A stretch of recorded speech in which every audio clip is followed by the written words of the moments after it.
Hello বন্ধুরা, কেমন আছো সবাই? আশা করছি সকলে ভালো আছো। প্রিয় বন্ধুরা, আজকে তোমাদের জন্য নিয়ে এলাম আরও একটি নতুন গল্প। আশা করছি তোমাদের দাঁড়িয়ে যাবে, তাই ভিডিওটা শুরু থেকে শেষ পর্যন্ত দেখো। আমি অয়ন, বয়স 23, ঢাকায় মহাখালীতে থাকি। আমার আম্মু ও বাবার একমাত্র সন্তান আমি। বাবা একজন সরকারি কর্মকর্তা আর আম্মু গৃহিণী। আমার আম্মু অমায়িক সুন্দর একজন নারী। আমার চোখে পৃথিবীর সেরা নারী আমার মা। যেমন তার রূপ লাবণ্য, তেমনি তার শারীরিক গঠন। চেহারায় মায়ার সর্বোত্তম ছাপ, নামটাই যে মায়া। তবে আমার আম্মু আমার বাবার মতো মানুষকে নয়, আরো ভালো কাউকে ডিজার্ভ করে। আমার বাবা টাক মাথার 56 বয়সী একজন লোক, যার ভুড়িওয়ালা পেট। দেখতে বিদঘুটে বলা চলে। আমার আম্মুর মতো সুন্দরী ও বিশ্বসেরা নারী সে ডিজার্ভ করে না। যাই হোক, যেটা সত্যি তা তো পাল্টানো যাবে না। এবার আসি আমার পরিবারের সবচেয়ে বড় টুইস্ট নিয়ে। আমার পরিবারে আমি, বাবা, আম্মু বাদেও আরও একজন আছে, আমার ছোট মা। আসলে এটাই সবচেয়ে মারাত্মক একটা বিষয় আমার পরিবারে। আমার বাবা দুটো বিয়ে করেছে। আমার আম্মু হলো প্রথম স্ত্রী এবং ছোট মা দ্বিতীয়। এবং আরও অবাক করা বিষয় হলো আমার ছোট মা আমার আম্মুর আপন বোন। সবাই হয়তো ভাববেন এটা কি করে সম্ভব, কিন্তু এটাই বাস্তবতা। আমার নানা নানি মারা যাবার পর আম্মু ছোট মাকে নিজের কাছে নিয়ে আসে। কিন্তু কিছুদিন পরেই হঠাৎ বাবা একদিন আম্মুকে বলে তার ছোট মাকে পছন্দ। তাজ্জবের বিষয় হলো আম্মু এক ফোঁটাও কষ্ট পায়নি কিংবা বাবাকে পাল্টা কিছু বলেওনি। উল্টো নিজেই ছোট মাকে তার সতীন করে নিয়েছে। এলাকা জুড়ে নাকি ব্যাপক চাঞ্চল্য সৃষ্টি হয়েছিল তখন। আমি তখন 4-5 বছরের শিশু। এখন আসি ছোট মার রূপে। দুই বোন, শুধু চেহারাই ভিন্ন, নচেত সবই একই রকম। শুধু আম্মু 5 ফুট 7 আর ছোট মা 5 ফুট 5, 2 ইঞ্চি খাটো। তাছাড়া কেউ আলাদা করতেই পারবে না তাদের। এখন আসি আমার তাদের প্রতি এত আগ্রহ কিভাবে এলো। ক্লাস 9-এ পড়া অবস্থায় হঠাৎ একদিন রাতে ঘুমানোর আগে মোবাইলে একটা ভিডিও এলো। ক্যাপশনে ছিল, আপন ছেলের সাথে মা। আমি অবাক হয়ে ভিডিওটা দেখলাম। অজান্তেই নিজেকে ভিডিওর ছেলের জায়গায় আর আম্মুকে সেই মায়ের জায়গায় রেখে ভিডিওটা দেখতে লাগলাম। ধুক করে উঠল বুকটা। উঠে বসে ভাবতে লাগলাম, এসব কি ভাবছি আমি, ছিছি। কিন্তু কেন জানি না সাথে সাথে অনলাইন সার্চ করলাম। যা ফলাফল এলো তা আমার কপাল খুলে দিল। বিদেশে নাকি মা ছেলেরা এনজয় করে, আর আদিম যুগে এসবই ছিল স্বাভাবিক। এসব দেখে আমার তো চান কপাল। তখন রাত ছিল, ক্লান্ত ছিলাম বলে ঘুমিয়ে পড়ি। হঠাৎ রাতে স্বপ্নদোষে ঘুম ভাঙল। আমার চান কপাল নয়, আমার চাঁদ তারা ছবি আছে। আমার যে আরেকটা মাও আছে তা তো ভুলেই গেছিলাম। একসাথে দুটো মা, আম্মু ও ছোট মার কথা স্বপ্ন দেখে ঘুম ভেঙেছে। সারা রাত আর ঘুমাতে পারলাম না। সেদিন থেকেই আম্মু ও ছোট মার প্রতি ভালোবাসার জন্য লুকিয়ে লুকিয়ে তাদের দেখতাম। কিন্তু জানি এসব বিদেশেই সম্ভব, বাংলাদেশে নয়। শুধু দেখেই শান্তি। আমি বললে তো আর বিদেশি মায়ের মতো আমার মা আমার সাথে এনজয় করবে না, তাই তাদের লুকিয়ে দেখেই চলেছি। তো এরই মাঝে একদিন ভার্সিটি থেকে বাসায় এসে কি খাবার দিতে বলতে ছোটমার রুমে গেলাম। গিয়ে অপ্রস্তুত হয়ে পড়লাম দুজনে। আম্মার শাড়ি পরছিল, আমি তো হয়ে দাঁড়িয়ে গেলাম ছোটমার দিকে তাকিয়ে। যদিও এটাই আমার জন্য প্রাপ্য ও চাহিদা, কিন্তু এভাবে সামনাসামনি দেখাটা স্বাভাবিক নয়। তাই নার্ভাস হয়ে গেছিলাম। কি করব বুঝতে পারছিলাম না। কিন্তু ছোটমার কাণ্ডে আমি একদম অবাক হয়ে গেলাম। সে সামান্য চমকালো না, বরং আমার দিকে মুচকি হেসে বলল, কি লাগবে বাবু? কোনো দরকার? এসো বসো। সে স্বাভাবিকভাবেই কোনো তড়িঘড়ি না করে পড়ে নিল। আমায় দাঁড়িয়ে থাকতে দেখে এগিয়ে হাত বাড়িয়ে আমার হাত ধরে টেনে বিছানায় বসিয়ে বলল, কিছু লাগবে বাবু? কিছু বলছো না কেন? আসলে আমার খিদে লেগেছে ছোট মা। ছোট মা? ওহ, আমি তো ভুলেই গেছিলাম। এসো এসো বাবু, তোমার খাবার রেডি আছে, এসো খেয়ে নাও। ছোট মার সাথে ডাইনিং টেবিলে গেলে আমায় তুলে খাওয়ালো সে। খাওয়া শেষে ছোট মা বলল, এবার গিয়ে রেস্ট নাও। আম্মু কোথায়? ছোট মা, তার রুমে আছে, ঘুমাচ্ছে। তুমি ঘুমাও, উঠে দেখা করো। আমিও ঘুমাতে গেলাম। বিকেলে ঘুম থেকে উঠে আম্মুর রুমে যাচ্ছি। ছোটমার রুম পেরিয়ে আম্মুর রুম যাচ্ছি, এমন সময় শুনতে পেলাম আম্মু ও ছোটমার আলাপচারিতা। খিলখিল করে হাসছে দুজন। আম্মু, তারপর কি হলো? ছোটমা দেখার মতো ছিল বুবু। হা করে তাকিয়ে আছে, কি করবে বুঝতে পারছে না। পরে আমি সামলে নিলাম, এমন ভাব করলাম যেন কিছুই হয়নি। আম্মু, আমার বোকা বাবুটা বোকাই রয়ে গেল। মাকে দেখে কেউ এমন চমকে যায়? ছোটবেলায় তো কত দৃশ্য দেখেছে। ছোট মা, এখন কি আর ছোট আছে বুবু? আমাদের বাবু কিন্তু সেরকম পুরুষ। আম্মু, হ্যাঁ রে, ঠিকই বলেছিস, কিন্তু আমার বড্ড ভয় হয় রে। ছোট মা, কেন? ভয় কিসের? আম্মু, এই বয়সের ছেলেরা নিজের ক্ষতি করে বসে, আর কোনো বাহিরের মেয়ের পাল্লায় পড়লে তো সব শেষ। ছোট মা, কি করা যায় বলো তো? আম্মু, একটা বিষয় ভাবছি। কয়েক মুহূর্ত নীরবতা। এরপর হঠাৎ বলতে শুরু করে, ছোট মা, পারবো না কেন? আমাদের বুকের মানিক, এভাবে শেষ হতে দিব না। ওর একটা ভবিষ্যৎ আছে। আম্মু, হ্যাঁ, যেভাবেই হোক, নিজেদের কথা ভাবলে চলবে না। ছোট মা, ওর জীবন সুন্দর করতে হলে জীবন ত্যাগ দিব। তুমি কিচ্ছু ভেবো না, আমাদের বাবুর জীবন সুন্দর করবই আমরা।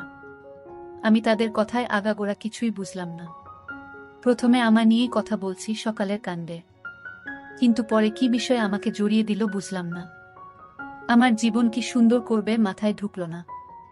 আমি আর ওই রুমে ঢুকলাম না। নিজের রুমে গিয়ে চিন্তা করতে করতে অস্থির। অনেকক্ষণ পরে রুমে হঠাৎ আম্মু এলো। আমায় খাটে বসে চিন্তিত দেখে বলল, কি হয়েছে বাবু? মন মরা হয়ে বসে আছিস কেন? আমি এমনি আম্মু। আম্মু, না তো, এমনি আমার বাবুটা মন খারাপ করে থাকবে কেন? দেখি কি হয়েছে, বলতো আমায়। এমন সময় ছোট মা ঘরে ঢুকে বলল, আমাদের বাবু বড় হয়ে গেছে, এখন আর আম্মুদের কিছু বলার প্রয়োজন মনে করে না। আমি, না ছোট মা, কি বলো এসব? ছোট মা, ছোটকাল থেকে পালতেছি তোমাকে, এখনো শিখাতে হবে? কি হয়েছে বলো? আমি, আসলে সকালের বিষয়টার জন্য আমি সরি ছোট মা। আমার নক করে ঢোকা উচিত ছিল, ভুল হয়ে গেছে, ক্ষমা করে দাও। আম্মু ও ছোট মা চাওয়াচাওয়ি করছে একে অপরকে। ছোট মা আমায় টেনে বুকে জড়িয়ে বলল, বোকা ছেলে, আমি কিছু বলেছি তোমাকে? রাগ করেছি তোমার উপর? আমি, না, কিন্তু কাজটা ঠিক করিনি তো। আম্মু তখন আমায় গালে হাত বুলিয়ে দুজনের মাঝে আমাকে বসিয়ে বলল, বোকা ছেলে আমার, কবে বড় হবি বলতো? পাগল ছেলে, এসব নিয়ে আর ভাবিস না বোকা। আমি, কিন্তু আম্মু। ছোট মা, বলেছি না চুপ করতে। আম্মুর কথা শোনো বাবা। আমি তো কিছু মনে করিনি সোনা, কেন এত মন খারাপ করছো? আমি, সত্যি ছোট মা। ছোট মা, হ্যাঁ বাবা সত্যি, এসো আমার বাবু। বলেই ছোট মা বুকে জড়িয়ে ধরল আমায়।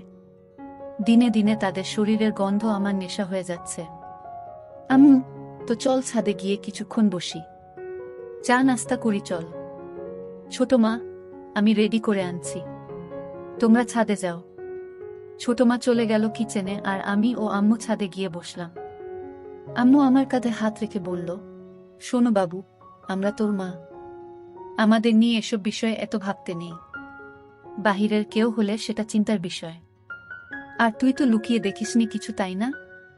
আমি, না, লুকিয়ে কেন দেখতে যাব? আম্মু, সেটাই তো, আর লজ্জা পাওয়া দরকার নেই।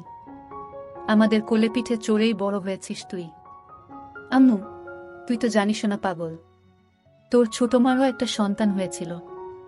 আমি অবাক হয়ে বললাম, কি বলছো এসব? এত বড় হয়ে গেছি, আমি তো জানতাম না। আম্মু, এটা সবসময় আমরা লুকিয়ে রাখি তোর ছোট মা কষ্ট পাবে বলে। বাচ্চাটা দুদিন পরেই মারা যায়, তাই তখন থেকেই তোর প্রতি এত পাগল তোর ছোট মা। তোকে খুব ভালোবাসে, কখনো কষ্ট দিস না পাগলিটাকে। আমি, হ্যাঁ আম্মু, কখনো কষ্ট দিব না। কিন্তু একটা কথা বলি আম্মু। আম্মু, বল। কি বলবি? আমি, ছোট মা কিভাবে এই পরিবারে এলো? মানে বাবা তোমার বোনকেই বিয়ে করলো, এটা কিভাবে সম্ভব? আম্মু, তা অনেক কাহিনী আছে বাবু, তুই বুঝবি না।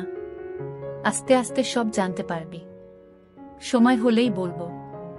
আমি, আচ্ছা আম্মু। এমন সময় ছোট মার আগমন। চা নাস্তা করতে করতে খুব গল্প করছি আমরা। 3-4 দিন পরে একদিন সকালে উঠে বাথরুমে ঢুকি তাড়াহুড়ো করে। ঢুকেই তো হয়ে যাই আবার ছোট মার সামনাসামনি। এবার মাথায় চক্কর দেওয়ার মতো দশা। হঠাৎ দেখায় দুজনই চিৎকার দিয়ে উঠি ও দৌড়ে আমি বেরিয়ে আসি। সাথে সাথে আম্মু হাজির। আম্মু, কি হয়েছে কি হয়েছে? এদিকে ছোট মা বেরিয়ে এলো বাথরুম থেকে ওই অবস্থায়। আম্মু ও ছোট মার আমার সামনে এই অবস্থার জন্য সামান্য চিন্তিত নন। ছোট মা হাসতে হাসতে বলল, বাবু ভয় পেয়ে গেছে আমার সাথে। হঠাৎ করে ঢুকে পড়ায় আমি চমকে যাই। আমার চিৎকারে বাবুও চিৎকার। আম্মু আমার কপালে হাত বুলিয়ে বুকে জড়িয়ে বলল, আমার বোকা ছেলে এমন করে চিৎকার করে? তোরা পারিসও? এখন ছোট মা আমাদের দুজনের সামনে ভেজা অবস্থায় দাঁড়ানো। আম্মু, তুই নক করে ঢুকবি তো বোকা। আমি, খুব হিসু পেয়েছিল। ছোট মা, ওহ তাই তো, যাও হিসু করে এসো আগে। ছোট মা আমার হাত ধরে টেনে বাথরুমে ঢুকিয়ে দিল। আমি ভিতরে গিয়ে হিসু করে বেরিয়ে এলাম। আম্মু ও ছোট মা কথা বলছিল। আমি আশায় চুপ করে গেল। চোখে চোখে নিজেরা কি যেন ইশারা করল। আম্মু, আচ্ছা যা গোসল করে আয়, আর তুই খেতে আয়।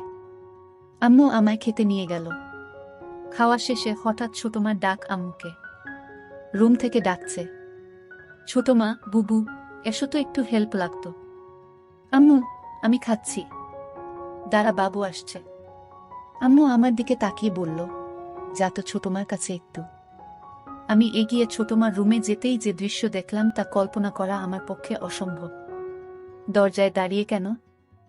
এসো ভিতরে, আমার হুকটা লাগিয়ে দাও না বাবু।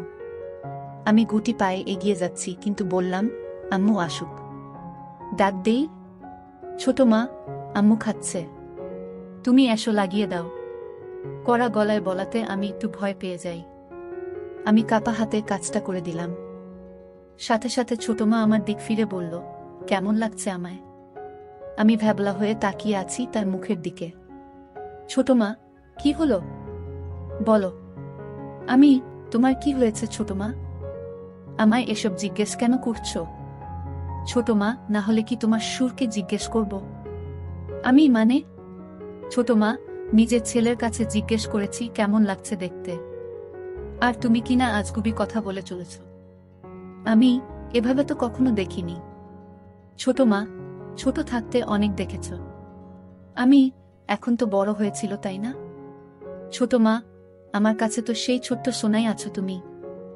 ঝুঁকে আমার কপালে হামি দিল ছোট মা। বলে ছোট মা আলমারি খুলে একটা সালোয়ার কামিজ বের করতে করতে বলল, আমায় কি দেখতে খারাপ লাগছে বাবু? আমি, কই না তো ছোট মা, কিন্তু সত্যি বলতে আমার কেমন যেন লাগছে। ছোট মা সিরিয়াস হয়ে আমার পাশে বসে আমার কাঁধে হাত রেখে বলল, কেন, কেমন লাগছে? আমি, হঠাৎ এভাবে তোমায় দেখা কেমন অদ্ভুত লাগছে। ভয় করছে কেন জানি। ছোট মা, বোকা ছেলে, এটা কোনো চিন্তার বিষয় না। আমি তোমার মা। প্রত্যেক সন্তানের সাথে মায়ের সম্পর্ক হয় পবিত্র। বাহিরের মেয়েকে এমনভাবে দেখলে মনে কুচিন্তা যেন না আসে, এজন্য ঘরেই এসব শিক্ষা নেওয়া উচিত। তাহলে অভ্যাস হবে এমন দেখার। তাহলে কাউকে এমন দেখলে কুচিন্তা আসবে না মনে। দেখো না বিদেশি মা সন্তানের সামনেই এসব পড়ে বেড়ায়, তাও হাজার হাজার মানুষের সামনে। আমি, তাই তো। এমন সময় আম্মুর আগমন। আম্মু, কি কথা হচ্ছে তোদের মা ছেলে?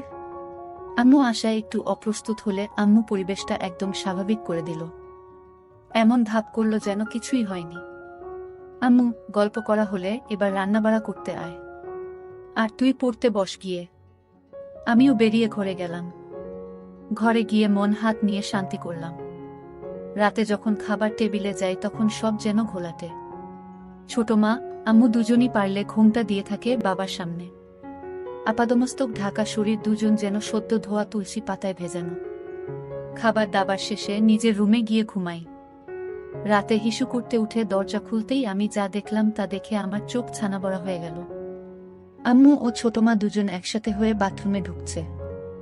শুধু পিছন থেকে অন্ধকারে যা দেখা গেছে দরজা খুলতেই। শুধু বোঝা যাচ্ছে তারা এক সেট, কিছু দেখা যাচ্ছে না। আমার রুমের দরজা খোলার কোনো শব্দ হয় না, তাই তারা বুঝতে পারেনি। দুজন একই সাথে বাথরুমে ঢুকেছে দেখে আমার শরীরে শিহরণ বয়ে গেল। এত রাতে তারা বাথরুমে কেন, এটা ভেবে আমি বাথরুমের দিকে যেতে থাকি। এমন সময় পাশে আম্মুর রুমে তাকিয়ে দেখি বাবা একদম একসেট হয়ে ঘুমিয়ে আছে। আমি সোজা বাথরুমের কাছে গেলাম। গিয়েই কথোপকথন শুনে কানে বাজ পড়ল। ছোট মা, আর ভালো লাগে না বুবু। প্রতিদিন দুই বোন মিলে এক ফোঁটাও পানি পায় না, খুব রাগ হচ্ছে। আম্মু, কি করব বলো? শুকিয়ে গেছে ওনার, বয়স হয়েছে তো। ছোট মা, এই বয়সে কি এভাবে ঘুমাতে ভালো লাগে? তোমারও বয়স হয়নি, খারাপ লাগে না তোমার? আম্মু, খারাপও তো লাগে রে, কিন্তু কি করব বলো? ছোট মা, তাহলে কি আমরা এটাই করব? আম্মু, হ্যাঁ, তাছাড়া কোনো উপায় নেই। ঘরের কথা ঘরেই রাখতে হবে, বাহিরের কারো সামনে পা মেলে না ধরে ঘরেরটা দিয়ে করতে হবে। ছোট মা, হ্যাঁ গো বুবু। আম্মু, পাবো পাবো, চিন্তা করিস না, ওকে আমরা মানিয়ে নিব। ছোট মা, ও রাজি হবে তো? আমার ভীষণ ভয় করছে বুবু, এ যুগের ছেলে। আম্মু, আমাদের বাবু আমাদের কষ্ট নিশ্চয় বুঝবে। আমরা দরকার হলে এ যুগের মেয়েদের মতো ওকে সেজে দেখাবো। তুই যা করছিস করতে থাক, আমিও মাঠে নামছি দ্রুত। রাজি না হলে পায়ে পড়ব, তবুও আর পারবো না ওকে ছাড়া। আমাদের সন্তান আমাদের কষ্ট বুঝবে ঠিকই। ছোট মা, হ্যাঁ বুবু, তাই যেন হয়। আম্মু, এখন তাড়াতাড়ি বের করো। ঘুমাবি না? ছোট মা, করছি। এই তো হয়ে গেছে।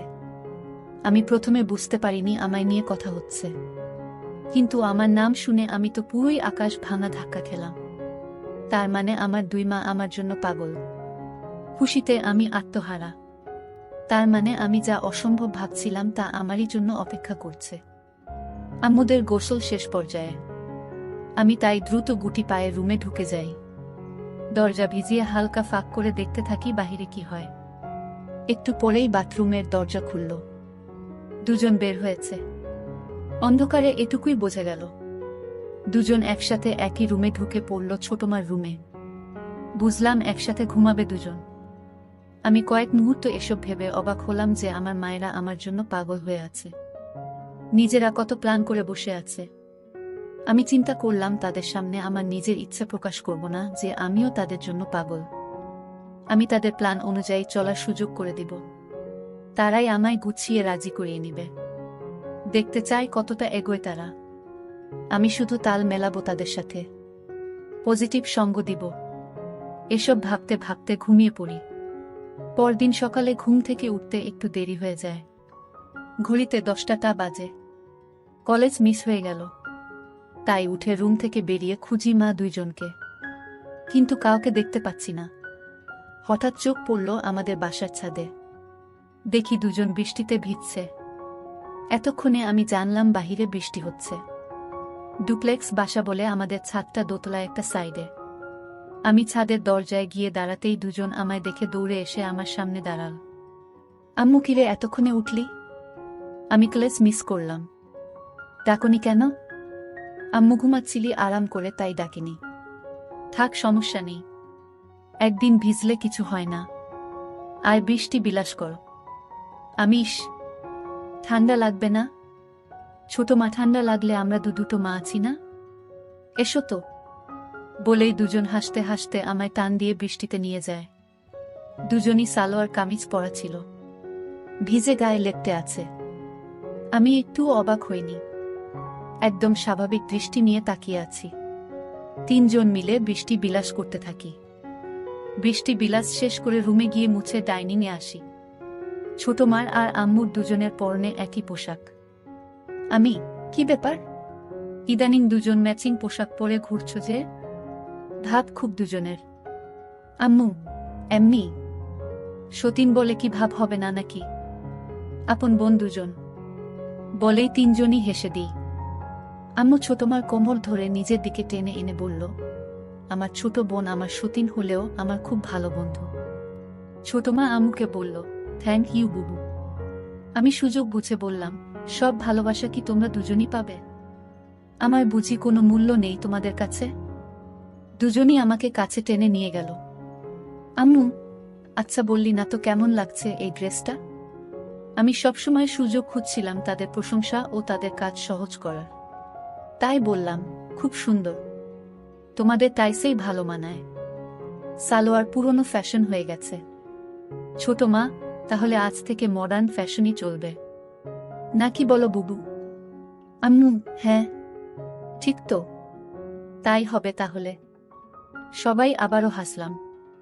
সেদিন রাতে আমি ঘুমাইনি, তাদের জন্য অপেক্ষা করে দরজা আলতো চাপিয়ে উকি দিয়ে অপেক্ষা করছিলাম, কিন্তু তাদের দেখা নেই। তাই নিজেই এগিয়ে আম্মুর রুমের দিকে যাই। দরজার কাছে যেয়েই দেখি কপাল ভালো, দরজার সাইডে জানালায় একটা কপাট খোলা।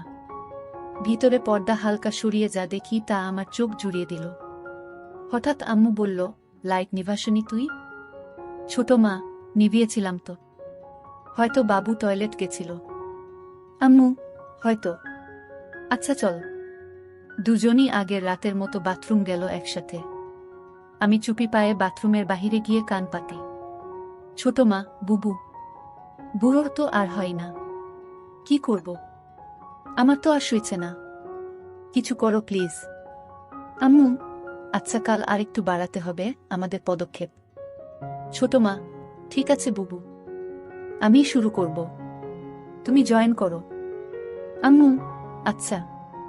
গোসল শেষে আজ দুজন বেরিয়ে রুমে গেল। পরদিন সকালে উঠে ডাইনিং এ গিয়ে আম্মুকে ডাকলে আম্মু রুমের ভিতর থেকে ডাকলো তার কাছে যেতে। আমি ভিতরে ঢুকে দেখি আম্মু বিছানায় উপুর হয়ে শুয়ে আছে। আমি চমকে যাবার ভান করে বললাম, আমি পড়ে আসছি। আম্মু, এই দাঁড়া, এদিকে আয়। আমি গিয়ে পাশে বসলে আম্মু, কি হলো? যাচ্ছিস কেন? তুমি তো এগুলো পরে আছো। আমি তো। বাসায় কি এগুলো পরে থাকা যায় না? আমি যাই। কিন্তু আম্মু, কোনো কিন্তু না। এমন চিন্তা করবি না। আমি না তোর মা। আমি আচ্ছা আম্মু, একটা কথা বলি। আম্মু, বল। তোকে কি না বলেছি? আচ্ছা, সন্তানের সাথে বাবা মার এত সূক্ষ্মতা কিভাবে হয়? আম্মু আমায় কাছে টেনে গা ঘেঁষে বসালো। আমার হাতে হাত রেখে গল্প করতে শুরু। আম্মু যেন এমন কিছুর জন্য অধীর অপেক্ষা করছিল, কারণ এতে আমাদের খোলামেলা কথা হবে। আম্মু, শোনো তাহলে। সন্তানের সাথে বাবা মার সূক্ষ্মতা, কারণ তাদের দ্বারাই সন্তানের জন্ম। আমি বুঝেছি। আচ্ছা আমি যাই। আম্মু আমার হাত ধরে থামিয়ে বলল, বসো না একটু। তোর ছোট মা এখনই চলে আসবে। ছাদে কাপড় নাড়তে গেছে। এরই মধ্যে ছোট মা আমায় অবাক করে দিয়ে হাজির রুমে। আমি দুজনের দিকে বারবার তাকিয়ে বললাম, এগুলো কি হচ্ছে? হঠাৎ তোমরা এমন সাজে কেন? ছোট মা, কেন? দেখতে খারাপ লাগে? না। দেখতে খারাপ কেন লাগবে? তোমরা আমার দেখা সবচেয়ে সুন্দরী নারী। একথা শুনেই দুজন দুজনের দিকে অবাক চোখে তাকিয়ে দুজনই তড়িঘড়ি করে আমার সামনে বসে অধীর আগ্রহী হয়ে বলল, মানে আমরা তোর কাছে কেমন সুন্দর? কেমন আবার? তোমরা আমার মা। মায়েরা পৃথিবীর সবচেয়ে সুন্দর হয়। আম্মু, সত্যি? তোর গার্লফ্রেন্ড থেকেও সুন্দর? আমি লজ্জা পেয়ে বললাম, ধুর। ছোট মা, বলো না বাবু, বলো। আমার তো কোনো গার্লফ্রেন্ড নেই, তবে থাকলে তার চেয়ে সুন্দর তোমরাই। দুজনই আবার হা হয়ে গেল। আম্মু, তোর গার্লফ্রেন্ড নেই? কি বলছিস এসব? এ যুগে এসে তোর কোনো গার্লফ্রেন্ড নেই? না তো। কেন? দুজনই মাথায় হাত দিয়ে বিস্ময় ও আফসোস করল। আম্মু, আমার ছেলেটা এখনো ব্যাকডেটেড আর বোকাই রয়ে গেল। এই জামানায় তোর জায়গায় আমি থাকলে দিনে 4টা গার্লফ্রেন্ড থাকতো আলাদা সময়ে। আর তুই কি না? আচ্ছা, তোমরা থাকতে আমার গার্লফ্রেন্ড কেন লাগবে বলো তো? গার্লফ্রেন্ড হলো মনের সব কথা ভালো মন্দ শেয়ার করা, ভালো সময় কাটানো, সুখ দুঃখ ভাগ করা, একসঙ্গে থাকা। যার সবকিছুই তোমরা আমায় দিচ্ছ। তো কেন বাহিরের কোনো মেয়ের সাথে সম্পর্ক করতে যাব? তাছাড়া তোমরা কি আমায় ভালোবাসো না? আমি তো শুধু তোমাদের ভালোবাসি। দুজন হতবাক আমার কথায়। আমার চেষ্টা ছিল দুজনকে ইমোশনাল করে তোলা। আমার কথা যেন আমার প্রতি আকৃষ্ট হয়, কিন্তু যেন আমার কথাকে সরল মনে মনে করে এমন ভাব করে বললাম। দুজন আমার কথায় ঘায়েল হল। অবাক হয়ে তাকিয়ে আছে আমার দিকে। হঠাৎ ছোটমা বলল, তুমি আমাদের এত ভালোবাসো? আমি নয়তো কাকে ভালোবাসবো বলো? দুজনই আমায় জড়িয়ে ধরে কেঁদে দিল। আমি, কি হয়েছে তোমাদের? কাঁদছো কেন? আম্মু বলল, কিছু না। সন্তানের ভালোবাসা সব মায়ের ভাগ্য হয় না, তাই খুশিতে চোখে পানি এসে গেছে বলে দুজন মিলে আমার জামা খুলে দিতে লাগলো। আমি, এটা কি করছো? আম্মু, আমরা দুজন এভাবে আছি, তুই এমন থাকলে কি ম্যাচিং হয় বলো? আমি, আচ্ছা তাহলে ঠিক আছে। ছোট মা, কিন্তু বাবা যেন জানতে না পারে এসব। আমি, কেন? বাবা কি বাহিরের কেউ নাকি? আম্মু, বাবা বাহিরের। আমাদের তিনজনের সব শুধু আমাদের। আমি, আচ্ছা ঠিক আছে। আমি আর বেশি ধানাই পানাই করলাম না। দুই মাকে নিয়ে শুরু করে দিলাম দুনিয়ার সেই নিষিদ্ধ খেলা।